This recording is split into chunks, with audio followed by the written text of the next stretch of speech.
नमस्कार, India news की खास कार्यक्रम किस्सा कुर्सी का मैं आपका स्वागत। और हमारे साथ भूपेश सरकार में मंत्री जयसिंह अग्रवाल हैं। जयसिंह अग्रवाल उन विभागों के मंत्री हैं जो विभाग जल्दी से कोई लेना नहीं चाहता। और सबसे महत्वपूर्ण बात यह है, हम कोरबा ऊर्जा नगरी में मौजूद है और हमारे साथ जयसिंह अग्रवाल हैं। बहुत स्वागत है आपका इंडिया न्यूज पर। किस तरह की तैयारियां हैं और किस तरह का रोड मैप है जिसको लेकर चल रहे हैं, क्योंकि चौथी बार आप चुनावी मैदान में, कहा जाता है कि जितना ज्यादा समय बीत जाता है उतना ही जीतना मुश्किल हो जाता है। देखिए, मेरा ऐसा मानना है कि लगातार जब कोरबा विधानसभा जब 2008 में नई बनी, मुझे पार्टी ने टिकट दिया। यहाँ से मैं बहुत कम वोट से जीत के आया, 587 वोट से। दूसरा चुनाव मैंने 14,449 वोट से जीता। पहले चुनाव में डिप्टी स्पीकर को हराया, दूसरे चुनाव में प्रेसिडेंट महापौर को हराया और तीसरा चुनाव मैंने 11,806 वोट से जीता, क्योंकि मामला त्रिकोणीय हो गया था योगी कांग्रेस के आने से। उसके बाद भी मैं 11,806 वोट से जीतने में कामयाब रहा। हमने लगातार जनता के हितों के साथ काम किया, जनता से जुड़ के काम किया, जमीन पे उतर के काम किया। हमने कोई हवाबाजी नहीं की, इसलिए हमको विश्वास है। इसके साथ साथ जब तीसरी बार हमारी सरकार बनी प्रदेश में, तो मुझे राजस्व मंत्री बनाया गया, राजस्व आपदा प्रबंधन और पंजीयन स्टाम्प मंत्री बनाया गया। तो हमने जब मंत्री पद मिला और उसके बाद जब विभाग मिला, तो कुछ IAS अधिकारियों ने, सीनियर लोगों ने कहा, जिनसे संबंध थे, कि आपको बहुत कमजोर विभाग मिला है। हाँ, इसीलिए मैंने जिक्र किया कि ये विभाग जल्दी से कोई चाहता नहीं, ये विभाग प्रायोरिटी में नहीं रहता। तो मैंने उनसे कहा था कि अभी तक इस विभाग में क्या होता था मैं नहीं जानता, लेकिन मेरे कार्यकाल में ये विभाग छत्तीसगढ़ में सरकार में बहुत प्रायोरिटी में रहेगा। और वो मैंने करके दिखाया। पूरे प्रदेश में 100 से ऊपर हमने तहसीलें बना दी, 29 अनुभाग बनाए, 6 जिले बनाए, जो पूर्ण रूप से राजस्व मंत्री का काम इन सबको बनाना। मतलब काम बहुत हमने भी की, घोषणाएं मुख्यमंत्री जी ने भी की, बनाने का काम राजस्व मंत्री का है। आपके विभाग से हुआ। कुल जमा ये है, कहा जा रहा है, मतलब जिस तरीके से अभी आप बता रहे थे, तो ये जीत का आंकड़ा है जो बढ़ता जा रहा है। मतलब जो मार्जिन है बढ़ता चला जा रहा है। एक और चीज इसी में, मार्जिन है जो लगातार बढ़ता जा रहा है जैसे जैसे समय बीत रहा है, क्योंकि चौथी बार है तो मार्जिन कम होता है, एक चीज। दूसरी चीज ये है कि हार का भी डर आने लगता है। लेकिन आपके साथ उल्टा हो रहा है, कोई खास वजह? देखिए, खास वजह ये है कि मैं सदैव जनता से जुड़ के चला हूं, और मैं ना तो मेरे बीच में कोई बिचौलिया रहता, ना मेरे बीच में कोई बीच का आदमी ऐसा रहता कि जो मेरे साथ किसी को ला के मिलवाए। जनता से सीधे रूबरू, चाहे मेरा घर हो, घर का कार्यालय हो, चाहे मेरा ऑफिस हो, कांग्रेस का दफ्तर हो, या जहां भी हो, मैं जनता से सीधा रूबरू होता हूं, चाहे रायपुर का बंगला ही क्यों ना हो। जो आया मुझे सबसे मिलना है, जो आया उसका सबका काम करना है। कुछ काम ऐसे होते नहीं भी हो पाए, लेकिन मैं अपनी तरफ से प्रयास में कमी नहीं छोड़ता। प्रयास में कमी नहीं छोड़ते। आप उस कैबिनेट का हिस्सा है जो रणनीति बनाते हैं। छत्तीसगढ़ के लिए रणनीति आपने बनाई इन 5 सालों में। भारतीय जनता पार्टी एक घोषणा पत्र लेके आई है जिसको संकल्प पत्र का नाम दिया गया, और उनमें तमाम उन चीजों का जिक्र किया गया जो चीजें कहीं ना कहीं आपकी सरकार की जो योजनाएं थी उनसे मिलती है, और सब चीजें एक कदम आगे नजर आती है। क्या लगता है कितना फायदा मिलेगा, और इन योजनाओं को जारी करने या लागू करने या घोषणा करने की भाजपा को जरूरत क्यों आन पड़ी? देखिए, उसको इसलिए आन पड़ी कि भारतीय जनता पार्टी में पिछली बार अमित शाह जी ने नारा दिया था 65 पार का। तो 65 पार तो हुआ, लेकिन कांग्रेस पार्टी की 68 सीटें आई। 5 उपचुनाव हुए, पांचों हम जीते, जिसमें 2 का मैं स्वयं प्रभारी था, आपको मालूम है। हमने जो जोगी कांग्रेस का गढ़ बन गया था, या ये कहें कि जोगी जी का गढ़ था मरवाई, वहां जब उपचुनाव हुआ तो हम पूरे 5 सीट में सबसे रिकॉर्ड मतों से जीते। दंतेवाड़ा का चुनाव भी हमने जीता, वहां भी मैं प्रभारी था, पहला जो चुनाव हुआ उपचुनाव। तो मेरा ऐसा मानना है कि भारतीय जनता पार्टी को ये बात का पूर्ण रूप से एहसास हो चुका कि उनकी सीटों के आंकड़े बढ़ नहीं पा रहे हैं, इसलिए वो जनता को लुभाना चाहते हैं। और वो चाहते हैं कि जिस प्रकार से उन्होंने 15 लाख का वादा किया था वो झूठा साबित हुआ। उन्होंने बोनस की बात कही थी, धान का 1 साल दिए, फिर वो गायब हो गए। इसके साथ साथ वो पूरे भारतवर्ष में कई राज्यों में भाजपा की सरकार है। आप मुझे बता दीजिए कि किसी भी राज्य में 3100 तो दूर की बात, कहीं भी उन्होंने 2100 रुपये धान का रेट दिया क्या? नहीं दिया। बल्कि छत्तीसगढ़ में जब हमारी घोषणा थी 2500 रुपये की, तो वहां केंद्र सरकार के मंत्री पीयूष गोयल जी, उन्होंने ये कहा था कि अगर आप रेट ज्यादा देंगे तो हम आपका पूल का चावल नहीं लेंगे। उन्होंने कहा था और उसके बाद आपने एक चीज का और जिक्र किया कि कहीं भी नहीं किया। हाँ। छत्तीसगढ़, तो छत्तीसगढ़ इतना प्रायोरिटी पे क्यों, छत्तीसगढ़ को इतनी तवज्जो क्यों, छत्तीसगढ़ में इस तरह का जन घोषणा पत्र क्यों? छत्तीसगढ़ का जन घोषणा पत्र इसलिए वो लाए हैं, पहली चीज तो 2-3 चीजों में उन्होंने हमारी नकल की है। जो मेरा ही विभाग है, जो भूमिहीन किसान है लेकिन उसके पास जमीन नहीं है, तो उसको हमारी सरकार 7,000 रुपये दे रही है, जिसका हमारा अभी घोषणा पत्र से पहले ही ये घोषणा हो चुकी है कि हम उसको 10,000 देंगे। तो इन्होंने उसको 10,000 करने की बात की है, तो हमारी नकल कर रहे हैं। इसके साथ साथ जो हमारा 5 लाख रुपया बीपीएल कार्ड धारी को जो स्वास्थ्य योजना के तहत, खूबचंद बघेल स्वास्थ्य योजना के तहत जो 5 लाख रुपए की छूट दी गई थी कि 5 लाख रुपए तक का इलाज फ्री, उसको हमने 10 लाख करने की घोषणा की है। इसके साथ साथ एपीएल में जो 50,000 था उसको हमने 5 लाख करने की घोषणा की है। तो इस प्रकार से उसकी भी नकल कर रहे हैं, हमारे पीछे चल रहे हैं। तीसरा, धान का इन्होंने जो कहा कि हम 3100 रुपए देंगे, तो मैं पूछना चाहता हूँ पूरे भारतवर्ष में आपने 3100 तो क्या 2100 रुपए भी कहीं दिया क्या? तो आप 3100 दे के जनता को गुमराह कर रहे हैं।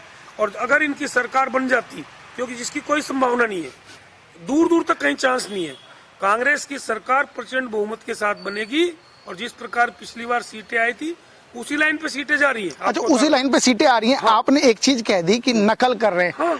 नकल करने वाले बच्चे का आखिर होता क्या है, ये भी बता दीजिए। नकल जो करता है उसके कितने नंबर? नकल के लिए भी थोड़ा अकल चाहिए, और जो नकल ये कर रहे हैं उसको जनता मानने को तैयार नहीं है, क्योंकि इन्होंने जो वादे किए थे पहले उस पर झूठे साबित हो चुके हैं। चाहे वो 15 लाख का वादा हो कि हर खाते में 15 लाख रुपए आएगा, घर घर में 1 रुपया भी नहीं आया। आपका धान का इन्होंने बोनस नहीं दिया पिछली बार, पहले इन्होंने बोल दिया धान का हम बोनस देंगे, 1 साल दिए, चुनाव का काम निकल गया, सरकार बन गई, उसके बाद भूल गए लोग। आपका कहने, जनता विश्वास नहीं करती। कुल जमा ये है, जारी तो कर दिया। जो वादा किया पिछली बार कि धान का समर्थन मूल्य 2500 रुपया, किसानों को कर्जा माफ, तीसरा चीज आपका बिजली बिल हाफ, और अन्य जितना भी हमारा घोषणा पत्र था लगभग हमने उसको लागू किया। इसके साथ साथ जनता इस बात पे विश्वास कर रही है कि कांग्रेस की सरकार बनेगी तो जो इन्होंने वादे किए उसको पूरा करेंगे। आपका कहने का मतलब ये है कि आपने जो वादा किया आपने पूरा कर दिया, तो आप पे भरोसा बरकरार है। हाँ। ये लोग आपकी नकल कर रहे हैं। हाँ। तो इसलिए भरोसा बनता ही नहीं। हाँ। आप साफ यही कहना चाह रहे हैं। एक चीज ये बताइए कि धान को लेकर बहुत रस्साकसी है। केंद्र की सरकार ने बाइफरकेट कर दिया कि हम इतना पैसा दे रहे हैं, ये तो 500 550 रुपए दे रहे हो, पीठ खुद थपथपा रहे हैं। उसके बाद अब क्या हुआ है? आप लोगों ने 20 क्विंटल की बात की, इन्होंने 21 की कर दी। आप लोग 3,000 की चर्चा कर रहे थे, इन्होंने 3100 कर दिया। आप लोग 4 किस्तों में दे रहे थे, इन्होंने 1 मुश्त की बात कर दी। ये एक एक चीज आगे बढ़ के, सिर्फ मैं धान की चर्चा कर रहा हूं क्योंकि धान सबसे बड़ा मुद्दा है, एक एक चीज आगे बढ़ के किस दिशा में ले जाना चाह रहे हैं और क्या करना चाह रहे हैं? या सरकार बनाना ही उद्देश्य है या वाकई किसानों को लाभ देना उद्देश्य है? इनका उद्देश्य बिल्कुल किसानों को लाभ देना नहीं है। ये किसानों को ठगना चाहते हैं, झूठ बोल के गुमराह कर रहे हैं। ना ये 3100 देना चाहते। इनको बहुत अच्छे से मालूम है कि पिछली बार जब इन्होंने 65 का नारा दिया तो 15 सिमटे, अभी ये लोग 30 तक नहीं पहुंच पा रहे। पूरी ताकत लगाने के बाद भी, सरकार को बदनाम करने के बाद भी, हर प्रकार के हथकंडे अपनाने के बावजूद भी ये 30 सीटों पे नहीं पहुंच पा रहे। इसलिए मेरा ये बोलना है कि 3100 बोल दे, कल 5,000 बोल देंगे। बोलने से क्या होता है? धरातल पे क्या है? करके क्रियान्वयन क्यों नहीं किया? जब पिछली बार बोनस क्यों नहीं दिया? पिछली बार इन्होंने 15-15 लाख रुपए का वादा किया था, काला धन लाएंगे, हर घर में 15 लाख पहुंचाएंगे। कहाँ है भैया काला धन? जिनसे काला धन निकाल के लाना तो उनको भगा दिया यहाँ से, देश से। उनको देश से भागने का मौका दे दिए। चाहे माल्या हो, चाहे आपके और जो तथाकथित जितने लोग थे, वो लोग भाग गए, देश छोड़ के भाग गए, सुरक्षित है अपने दूसरे देशों में। इसलिए मेरा ये बोलना है कि कांग्रेस जो कहती है वो करती है। हमने जो वादे किए उनको पूरा किया। अभी जो वादे कर रहे हैं या जो हमारा घोषणा पत्र आएगा उसको क्रियान्वयन किया जाएगा। छत्तीसगढ़ में प्रचंड बहुमत से हमारी सरकार बनेगी। कोरबा में 4 सीटें हैं, हम चारों की चारों जीत रहे हैं, आपको बता देता हूँ, और प्रचंड बहुमत से जीत रहे हैं। और मेरे बारे में जो आपने पूछा, फोटो का आंकड़ा, मैं आपको जानकारी देना चाहता हूँ कि कोरबा में मैंने जो 3 चुनाव जीते, तीनों चुनाव का जो डिफरेंस है लगभग 27,500 वोट है, और इस बार 30,000 से ज्यादा वोटों से चुनाव जीतूंगा। वही सवाल फिर आ गया, इस चीज का जवाब दीजिएगा थोड़ा छोटा सा करके, कि जब चुनाव लड़ा जाता है तो जैसे जैसे आप लगातार जीतते हैं, ये चौथी बार है, तो मार्जिन कम होता है। एंटी इनकम्बेंसी कह लीजिए, नाराजगी कह लीजिए, आपका बढ़ क्यों रहा है? वजह क्या है? जयसिंह के सामने कोई खड़ा नहीं होना चाह रहा है, या कोई जीत नहीं पाएगा, या सबको आप साथ ले लेते हैं कि भाई तू भी आ जा और तू भी आ जा? साथ तो देखिए, जब जनप्रतिनिधि कोई चुना जाता है तो उसका एक दायित्व होता है कि हर चीज में पार्टीबाजी नहीं देखी जाती। ठीक है। जनता आज मान ली हर आदमी तो एक पार्टी को वोट नहीं देता, डिवाइड तो होते हैं, निर्दलीय को भी कुछ वोट पड़ते हैं। तो इसलिए जब कोई चुना जाता है, जनप्रतिनिधि बनता है, और विशेष करके मंत्री बनने के बाद तो और जवाबदारी बढ़ जाती है।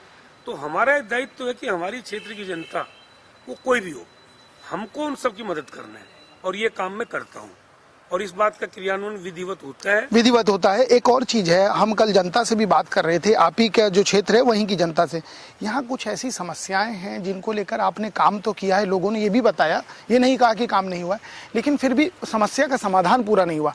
सड़क की स्थिति की चर्चा होती है तो लोग बहुत परेशान है कि डंपर चलते हैं, सड़क बनवा भी दो तो खराब हो जाती है।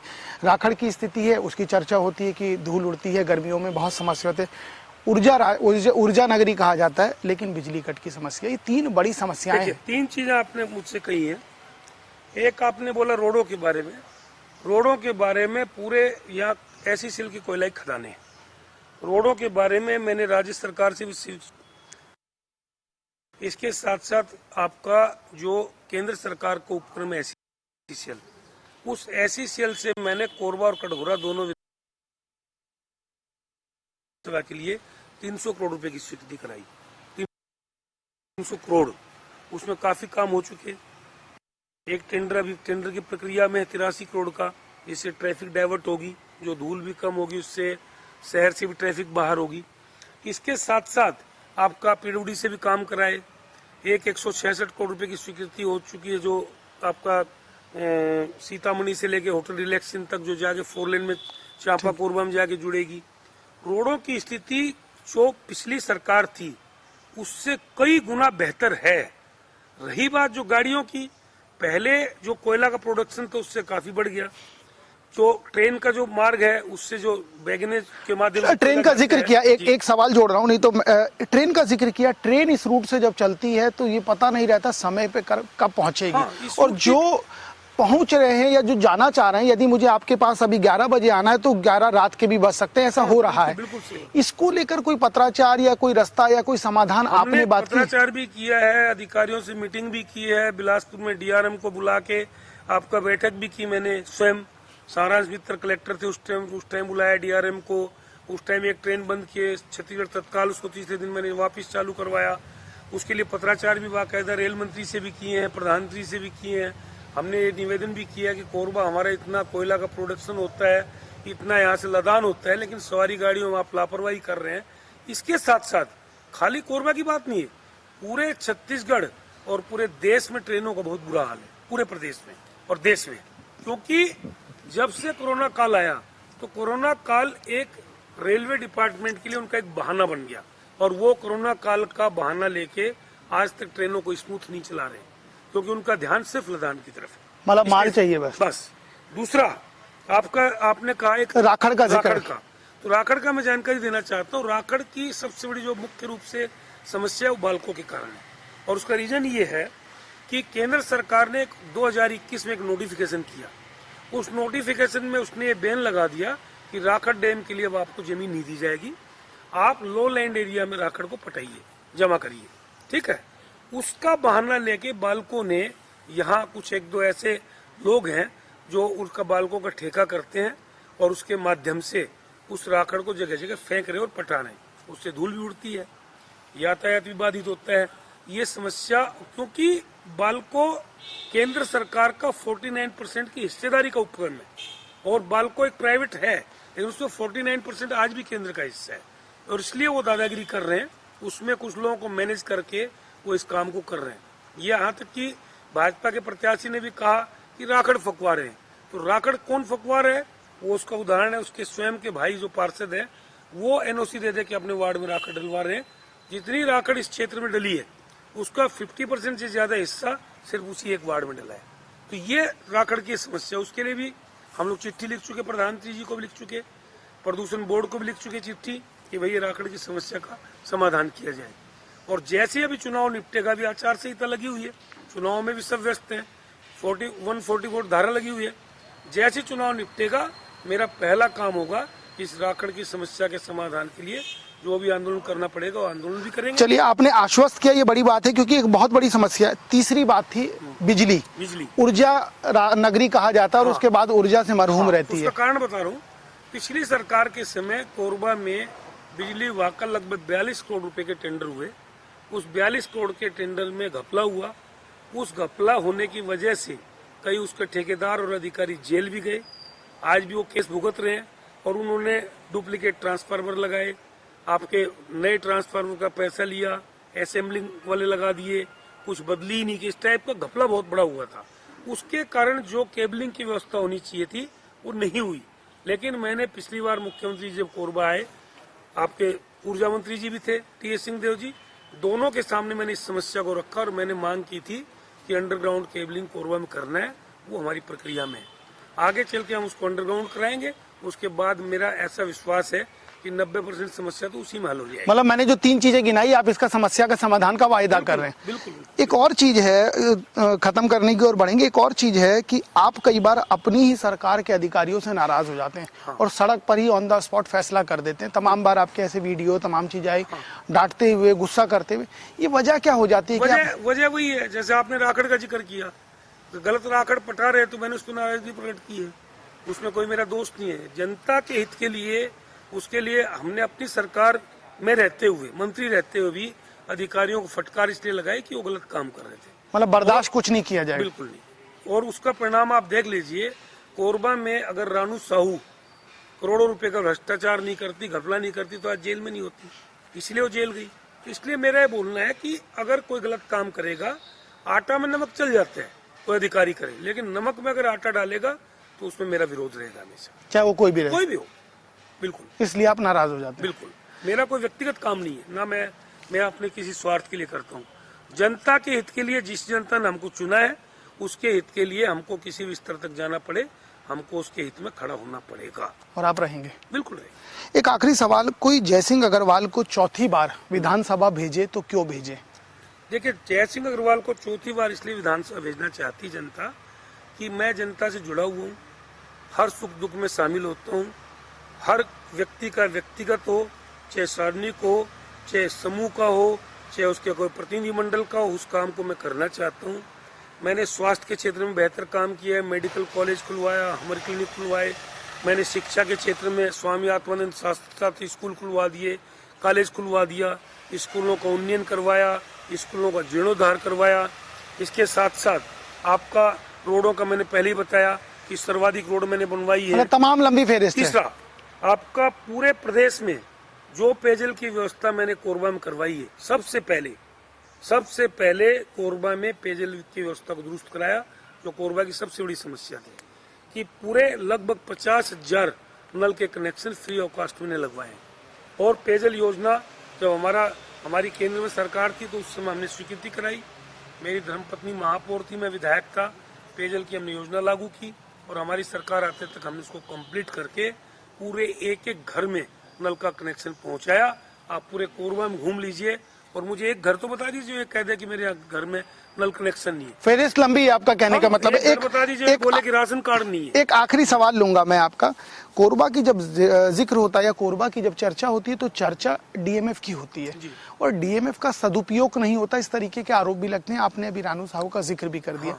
क्या अब जब मौका मिलेगा, किसी को भी मिले, चाहे आपको, चाहे आपके प्रतिद्वंदी हैं, किसी को भी मौका मिले, तो अब कोई नए तरीके से उस रोड मैप को खींचा जाएगा कि नहीं अब सदुपयोग हो? क्योंकि पैसा बहुत आ रहा है लेकिन सदुपयोग नहीं हो रहा। आज भी जो आदिवासी हैं, जो दूरस्थ अंचल में यहीं के लोग रह रहे हैं, राखड़, तमाम चीजों का जिक्र किया, कोई रोड मैप रहेगा कि हाँ अब इसका सदुपयोग होगा? देखिए, डीएमएफ के मामले में जब मैं विधायक था उस समय ये योजना लागू हुई। उस समय एक कलेक्टर थे, तत्कालीन कलेक्टर, वो आज भी जांच के दायरे में है, आज भी। अच्छा। बचे नहीं उससे, क्योंकि उन्होंने उसका डीएमएफ का दुरुपयोग किया था। मैंने विधिवत उसका विरोध किया था। इसके साथ साथ हमारी सरकार में भी जिस कलेक्टर ने उसका दुरुपयोग किया वो भी जांच के दायरे में कहीं कहीं। तीसरा, जब मैं दंतेवाड़ा, सुकमा और बीजापुर का प्रभारी मंत्री था, वहाँ भी बहुत ज्यादा तो वहाँ डीएमएफ बहुत है। वहाँ मैंने क्या काम किया है, आप अगर कभी जाएं या वहाँ के अधिकारियों से पूछे, स्वास्थ्य के और शिक्षा के क्षेत्र में मैंने बहुत काम किया वहाँ।